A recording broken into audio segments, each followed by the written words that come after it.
Salam jumpa pemirsa, senang sekali Jurnal Da'a dapat menemani Anda kembali bersama saya, Patricia. Dalam jurnal edisi kali ini kami telah menyiapkan liputan khusus bagi Anda.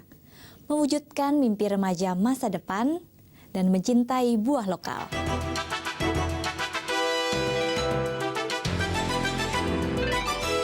Hidup keras sejak masih anak-anak membuat Firdaus menyadari bahwa tekad yang kuat berpengaruh penting bagi keberhasilan sebuah cita-cita. Dengan dukungan beasiswa, Firdaus berhasil menyelesaikan pendidikan pasca sarjananya di Universitas Anglia Timur, Inggris. Mensyukuri anugerah Tuhan, ia mendirikan Yayasan Remaja Masa Depan pada tahun 1999. Dengan penuh kesetiaan, Firdaus mengelola yayasan yang memberikan pendidikan dan pengasuhan gratis pada siswa SMP dan SMA ini. Ia mendapat penghargaan dari World Bank untuk pengentasan kemiskinan paling inovatif. Selain itu, ia juga mendapat penghargaan pemerintah DKI Jakarta sebagai pengelola pendidikan informal terbaik bagi anak putus sekolah.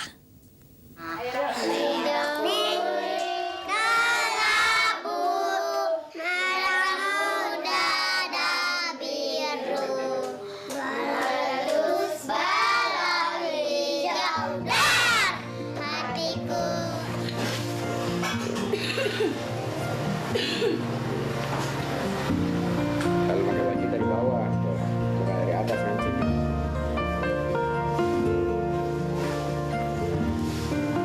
Masa kecil saya bukan miskin, tapi jauh dari di bawah miskin. Dari kecil, waktu SD saya dagang kue keliling, waktu SMP saya dagang koran.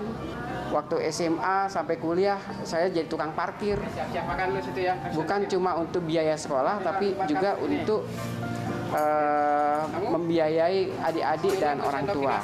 Saya ingin pengalaman sulit masa lalu saya ini bisa memberikan motivasi bagi anak-anak yang saya bina nanti, bahwa dengan kerja keras, dengan semangat, ya, keterbatasan uang, keterbatasan fasilitas, kemiskinan orang tua, keluarga, itu tidak menghalangi orang untuk berprestasi selagi dia punya kemauan dan kemampuan.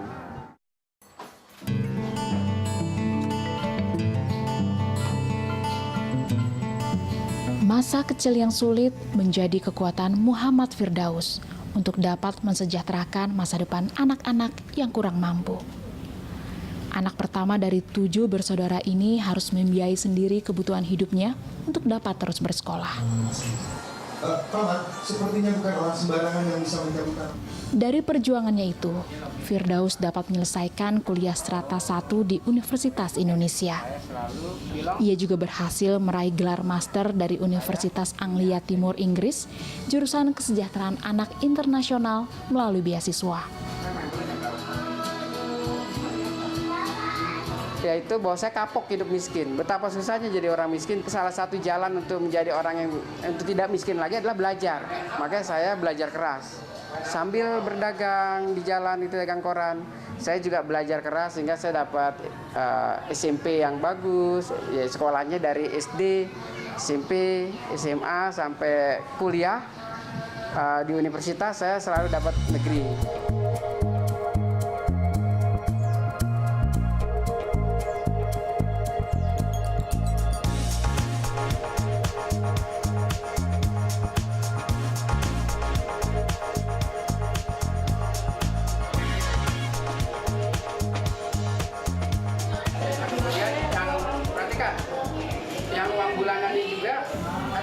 Setelah lulus kuliah, Firdaus pernah bekerja di beberapa perusahaan.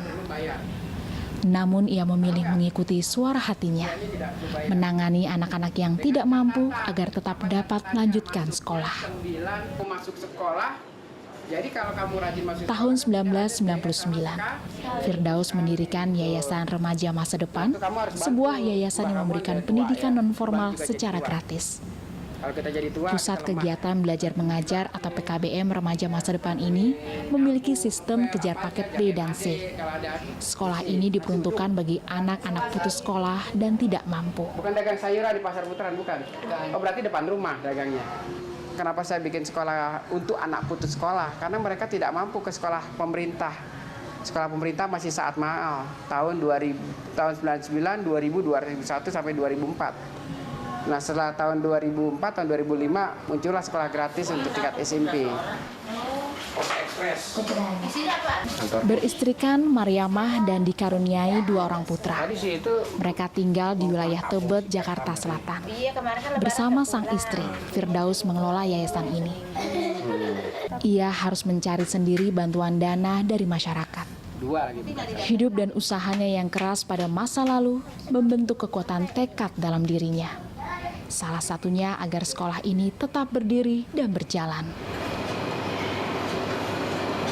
Awalnya saya sebenarnya door to door dulu ya, door to door ke rumah-rumah ngirim proposal, tapi proposal juga nggak ada yang tembus, door to door juga dapat sedikit. Kemudian karena orang makin lama makin tahu kegiatan kita positif, baik dan banyak manfaat, jelas gitu programnya, akhirnya lama kelamaan orang-orang tahu menyumbang ke yayasan kami. Oh, ya.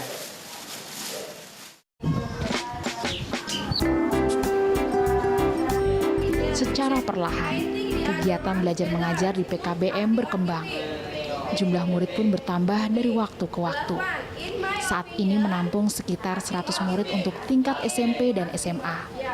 Mereka belajar dari hari Senin hingga Kamis, mulai pukul 8:30 pagi hingga menjelang pukul 12 siang. Karena sistem pendidikan untuk tingkat SMP sudah gratis, maka PKBM Remaja Masa Depan hanya membuka 4 kelas, yakni kelas 1 dan 2 SMP, serta kelas 2 dan 3 SMA. Yogi Kurniawan adalah salah satu murid yang berasal dari keluarga sederhana. Untuk membantu memenuhi kebutuhan keluarga, ia bekerja sebagai loper koran sejak duduk di kelas 1 SMP. Hari-harinya selalu dimulai setiap pukul 4 pagi. Saat ini, Yogi duduk di kelas 3 SMA PKBM Remaja Masa Depan. Okay, how are you today? I'm fine, thanks. I have played. Tadinya mau sampai SMA, tapi ya biayanya kan kurang gitu. Jadi ya nyari-nyari sekolah, dapetnya di sini gitu. Tujuan saya mau ingin sukses gitu Kak. Dalam ini, ya mau ini membanggakan orang tua lah.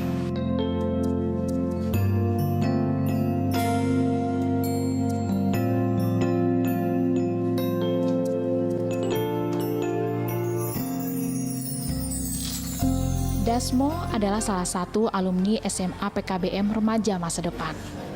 Tahun 2008, Dasmo lulus dari Universitas Indraprasta PGRI Jakarta.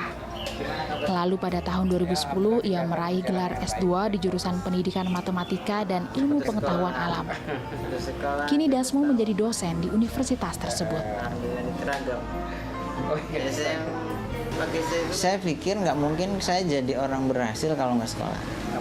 Nah, karena kunci dari kesuksesan biasanya dari pendidikan. Salah satu indikatornya, meskipun itu tidak selalu. Saya sih sangat berharap ini bisa eksis terus. Nah, karena masih banyak orang-orang yang bukan beruntung ya, belum punya kesempatan untuk menikmati sekolah, apalagi gratis gitu misalnya, atau biaya terjangkau. Mungkin ini bisa jadi jembatan bagi mereka yang belum punya kesempatan untuk bisa menikmati sekolah.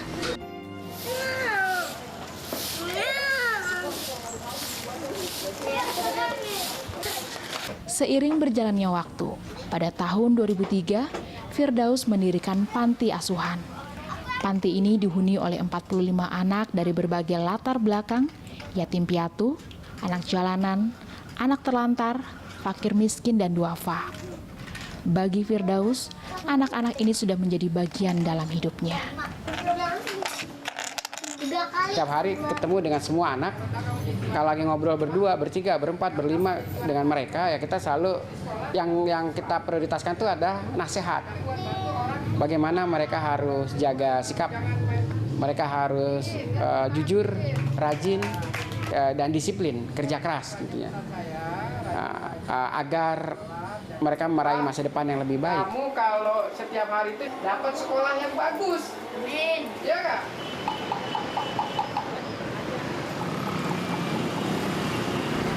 Sejak 3 tahun yang lalu, Lulu Holidah tinggal di panti remaja masa depan. Ketika Lulu masih duduk di kelas 2 SMA, ayahnya meninggal dunia. Sejak itulah Lulu putus sekolah. Saat ini Lulu tercatat sebagai mahasiswi di Universitas Azahra Jakarta. Selain itu, Lulu juga bekerja di PKBM sebagai tenaga administrasi. Tahun 2008 itu bapak saya sakit parah, stroke, komplikasi gitu deh. Beliau meninggal tahun 2008. Kemudian saya putus sekolah karena tidak ada yang bantu ibu kan. Ibu cuma sendiri, saya anak satu-satunya. Jadi saya berpikir kalau misalnya saya sekolah itu membebani ibu saya gitu, lebih baik saya putus sekolah dulu. Berkat Pak Firdaus dan Ibu Mariamah, saya bisa kuliah sampai sekarang gitu, bisa lebih mandiri dan bisa belajar yang lain-lain dari sini. Selain pelajaran sekolah, saya juga bisa mengatur keuangan yayasan gitu. Dari kegiatan yang dijalani Firdaus, ia pernah mendapatkan beberapa penghargaan. Tahun 2005, dirinya menjadi juara untuk pengentasan kemiskinan paling inovatif yang diselenggarakan oleh World Bank. Selain itu, ia juga mendapat penghargaan dari pemerintah Provinsi DKI Jakarta sebagai pengelola pendidikan informal terbaik bagi anak putus sekolah.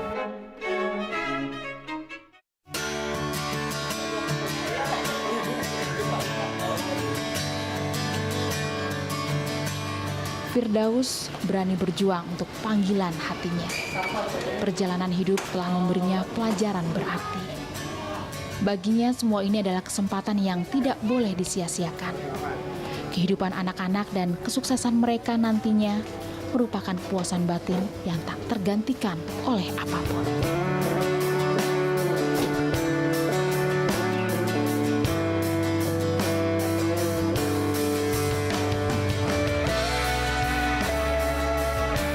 Hidup itu cuma sekali, setelah itu mati.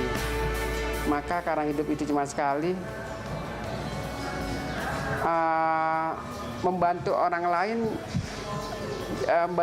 itu jadi hal yang utama. Menurut Organisasi Pangan Dunia FAO, setiap orang perlu mengkonsumsi buah dan sayuran masing-masing 65,7 kg per kapita per tahun. Sementara di Indonesia, rata-rata konsumsi buah dan sayuran baru mencapai sekitar 40 kg per kapita per tahun. Untuk itu, pemerintah berinisiatif menciptakan gerakan peningkatan buah dan sayuran Nusantara. Indonesia adalah negara yang memiliki varietas buah-buahan tropis yang amat kaya. Mencintai dan mengkonsumsi buah lokal mendatangkan banyak keuntungan. Selain tubuh menjadi sehat karena mengkonsumsi buah yang aman dari pengawet, kita juga dapat meningkatkan kesejahteraan para petani lokal. Tidak hanya itu, dengan mengkonsumsi buah lokal, kita juga mengurangi jejak karbon karena impor buah yang dengan sendirinya mengurangi dampak pemanasan global.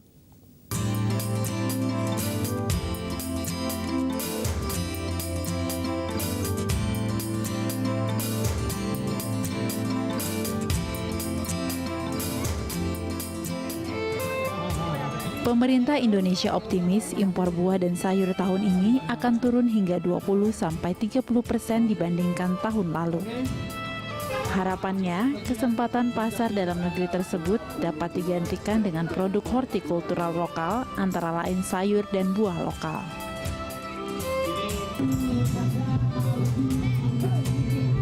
Iya, kalau misalnya buah dan sayuran, biasanya kalau saya tanya anak-anak juga ya, karena mereka berpikir bahwa buah tuh nggak seru, buah tuh nggak asik. Asikan tuh makan fast food, makan kayak gitu ya. Sebenarnya lokal itu lebih bagus daripada yang impor. Tadi sudah disampaikan bahwa karena perjalanan impor itu kan sampai 6 bulan. Balik lagi kita harus bikin masyarakat aware bahwa buah kita sama hebatnya dengan buah impor, sehingga mungkin sedikit demi sedikit masyarakat kita lebih menghargai.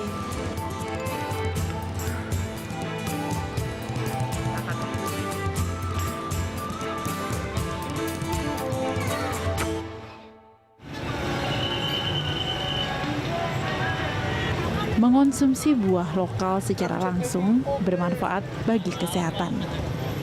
Selain itu, mengonsumsi buah lokal berarti mendukung gaya hidup vegetarian, meningkatkan kesejahteraan petani lokal, dan terutama juga mengurangi dampak pemanasan global karena mengurangi jejak karbon akibat pengiriman buah-buah impor.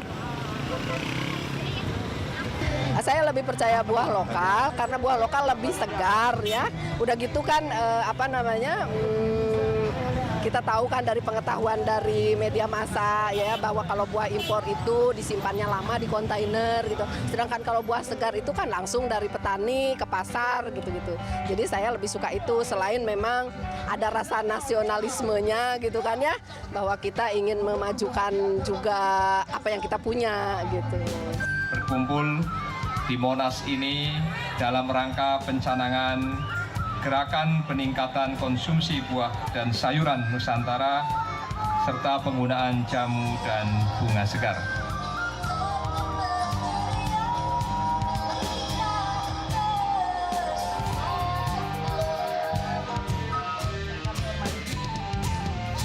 Pemerintah Indonesia berusaha meningkatkan pengenalan dan kecintaan akan buah dan sayuran lokal dengan mencanangkan berbagai acara sepanjang bulan September, bertajuk September Horti Ceria.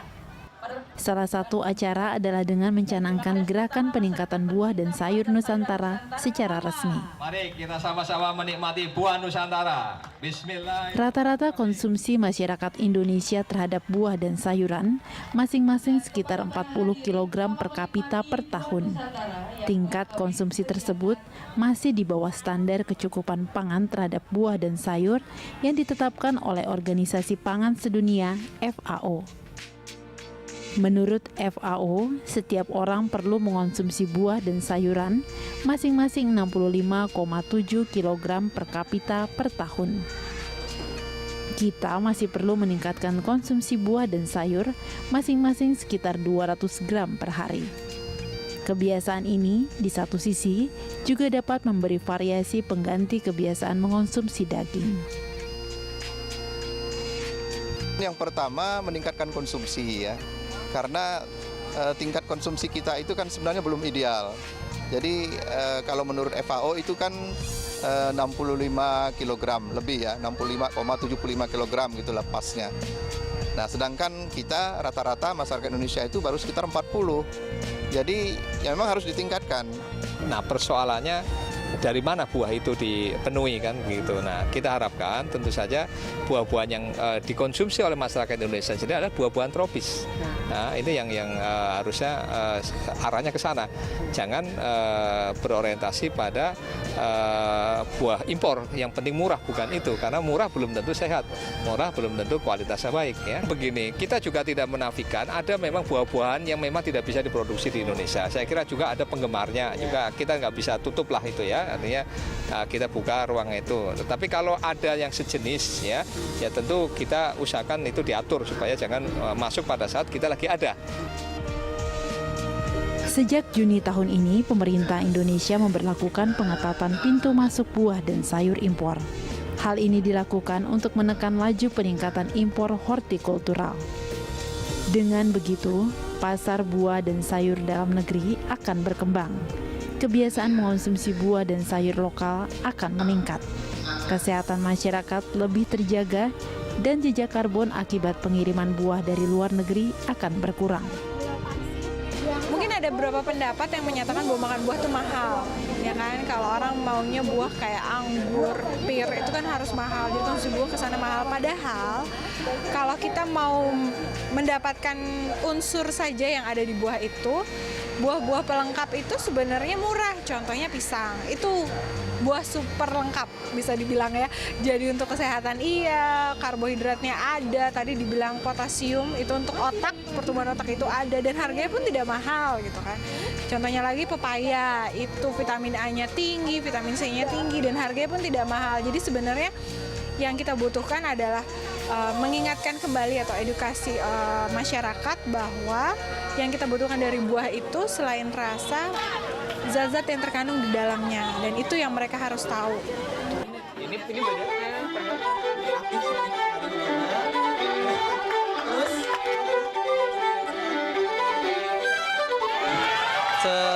semakin kesini kan insya Allah lah generasi bangsa itu semakin generasi yang cerdas-cerdas, yang sebenarnya tinggal butuh sosialisasi dan menerima aja.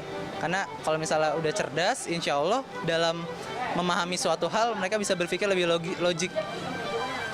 Ya sebenarnya tidak hanya anak sekolah ya, kemudian yang penting adalah orang tua. Bagaimana orang tua, kan anak-anak itu tergantung dari orang tua sebenarnya. Kalau orang tuanya memang rajin menyediakan sayuran, jadi saya saya coba untuk anak-anak itu di rumah saya motong, saya sediakan di depan meja gitu, habis makan dimakan. Yang penting lagi sebenarnya makan buah itu adalah manakala perut kita kosong. Jadi perut kita dalam keadaan kosong itu makan buah lebih bagus karena penyerapannya lebih bagus. Mengonsumsi buah lebih awal daripada menyantap karbohidrat dinilai lebih sehat karena membuat buah dapat diserap dengan lebih baik. Hal ini juga membuat kita dapat lebih bijaksana dalam memilih menu makanan berikutnya. Misalnya dengan cara mengurangi daging dan makan dengan porsi 80% kenyang. Jika kita cermat memilih buah, cara ini efektif menjaga kesehatan. Mengonsumsi sekitar 5 warna buah dan sayur setiap hari dipercaya dapat mengurangi resiko dari penyakit-penyakit degeneratif.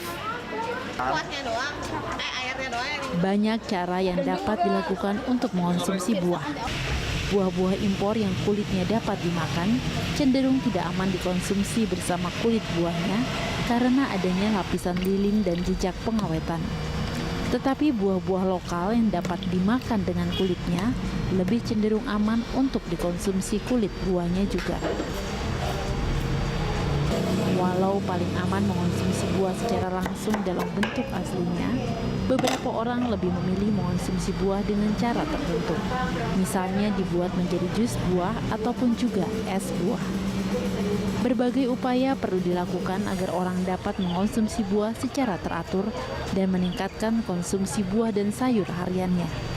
Selain keuntungan mendapatkan badan yang sehat, mengonsumsi buah dan sayur lokal sekali lagi mendatangkan banyak keuntungan. Kita tentu lebih bersyukur ketika petani lokal kita dapat meningkatkan kesejahteraannya dan jejak karbon akibat perjalanan impor dapat berkurang. Melakukan tindakan kasih yang nyata perlu dilakukan dari lingkungan terdekat di sekitar kita. Jadikan hidup penuh makna karena setiap peristiwa mengukir sejarah. Jika Anda memiliki saran atau kritik, silakan kirimkan email ke jurnaldaai@daitv.co.id atau melalui SMS dengan format JDI, spasi nama saran dan kritik Anda, lalu kirim ke nomor 0852 8580 8559. Akhirnya saya Patricia mewakili seluruh kerabat kerja Jurnal Daai mengucapkan terima kasih atas perhatian Anda. Sampai jumpa.